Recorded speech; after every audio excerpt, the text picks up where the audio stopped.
The best attack strategy for the Lavaloon, Barcher, Ice Minion, Hog Wizard, and Witch Golem. We'll break down the best use cases for each, starting with the Lavaloon. The Lavaloon is literally the best troop to ever exist, especially thanks to its stats. And this army composition is incredibly good for it. So this is a new take on an old classic from last year. Overall, your goal is to remove air defenses. So the giant arrow fits perfectly into this bill, where you can one-shot them and get great value. As for another air defense, you'll use 3 lightning spells to remove it. You can also use the Barbarian King with his Earthquake Boots and Spiky Ball to also get some great value in the process. Other than this, you've cleared 3 air defenses. This is all that you need to start using your Lavaloons. Now, while your heroes are getting plenty of great value, you're going to set up the Lavaloon by using a overgrowth over the town hall. This is then going to allow you to send in the Lavaloons along with the Warden, Stone Slammer, and Balloons. Since they're going in for air defenses, you can really control their pathing quite well and allow the minions to start cleaning up. A nice early rage is always essential in order to push the Lavaloons deeper in as they go from defense to defense. As they get to the core, you should use the Eternal Tome to keep them protected. When the overgrowth expires, you can either use it over the town hall again or in a different area, especially if it's covered by a rage spell tower. Otherwise, if you're dealing with the enemy CC like a super dragon, just drop a poison spell as the minions will be able to easily overwhelm it. The town hall can easily go down also to the Lavaloons, and very easily you will be able to quickly move through like it's nothing. You'll even have the royal champion on the back end, whether you're using the haste vial and hog puppets or the rocket spear. As long as you have that back end rage, you're going to do plenty of work and easily overwhelm any base with the Lavaloon. The Ice Minion is one of the new mashup troops that combines a minion with an ice golem. Its main use case is to be a supportive troop for different strategies and situations, considering it offers a level 1 freeze in duration upon its death. This allows you to use it as a supportive troop to scout for seeking air mines similar to a balloon, as it can both freeze close by defenses and enemy heroes and also lure out traps. You can also use this as a supportive troop in a Lavaloon attack to freeze up defenses that are close by when it's destroyed, or you can slow down defenses with its freezing attack. Additionally, you may want to use this with bat spells, as it can provide tanking against wizard towers, or it provides slowing down and, of course, a freeze upon its death against other defenses. This can allow you to use it as a cheap way to freeze buildings and defenses in the process. You may also want to consider using this in conjunction with the new Lavaloon event troop to create the old school Balloonian strategy, where you can do massive damage while having mini free spells all around the base as you cruise through. Overall, this troop is mainly a supportive troop, but can be extremely strong when used correctly. The Barcher is the next troop you unlock, and this is a purely farming troop. Most of the time, you're going to be running all Barchers, as this will let you snipe off collectors and mines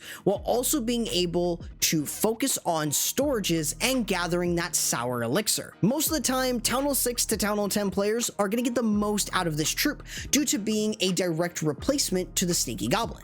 However, at Town 11 and above, you're going to mainly use this troop as a cheap way to funnel any building or defense that's on the outside of the base, thanks to its quick attack speed within its first 5 seconds. Other than that, you're going to primarily use this for farming, as there are just better and stronger troops in this event. The next troop that you unlock is the Hog Wizard, and it is still fantastic even though there is a large amount of splash damage defenses and CCs to worry about. Overall, you're going to treat this very similar to a Suilalo or any type of mass super hog. You're going to use the battle blimp though in order to set an internal funnel, clearing out many defenses in the process while also luring out the enemy CC, in this case being a super dragon. In this case, we want to make sure that we're setting another funnel with the super barbarians in order to get our heroes, the king and the queen, into the base. We want to use a super wall breaker to enter initially and use another super wall breaker to to get a little bit deeper into the base. We're going to deal with the enemy CC alongside using the Earthquake Boots and Spiky Ball in order to push everything into the core. This is important as we want to make sure that the core is at least partly removed, or at the very least we activate both spell towers. This is going to allow us to remove the Town Hall, other key defenses, and of course activating both rage spell towers, making it a lot easier for us to send in our Hog Wizards. So with a fantastic funnel set for our Hog Wizards, we can send them in with the Royal Champion while also providing great support. As they work in, we'll have the Royal Champion move in as well with them, but we'll use an early heal spell to provide support. This is where we should also use the Eternal Tome and the Healing Tome in order to keep all of them alive while they push in. Don't forget that they have an aura whenever they attack, meaning that they can clear skeleton traps quite easily, so that's not an issue. Overall, you just want to make sure that you keep the healing going with them, as they are still going to be pretty vulnerable to splash damage, but as long as you can heal them for the most part and have the haste vial and hog puppets from your Royal Champion, you'll very easily be able to 3-star with something like this. You just need to make sure that you're getting great value from your heroes that allows you to set up your Hog Wizards incredibly well. Just make sure you have some form of cleanup with minions and leftover headhunters to provide enough support. Now the Witch Golem is the final troop that you unlock. If you want something easy and spammy, using them in a spam form is incredibly good. You want to make sure though that what you're doing is opening any walls with a super wall breaker and then using the Ice Golem, the Log Launcher, and of course your Witch Golems with wizards right behind. This is going to allow you to set a funnel. This way you can send in your heroes to move in and follow the Log Launcher and a nice group of your Witch Golems. So you do want to use rage spells though with them in order to power them in, power the big boys whenever the Witch Golems die, and that way you can get a ton of great value. Having the Eternal Tome and Healing Tome will keep all of them alive as you work deeper in and can do a plethora of damage. Overall, as long as you have the Earthquake Boots and Spiky Ball within the core of the base to open up a large area, it can push you in. Of course, I also am bringing the Overgrowth spell in order to wait on the Town Hall for a little bit later, as it will add extra damage. So avoiding it for now allows everything to converge together and provide an even stronger amount of DPS.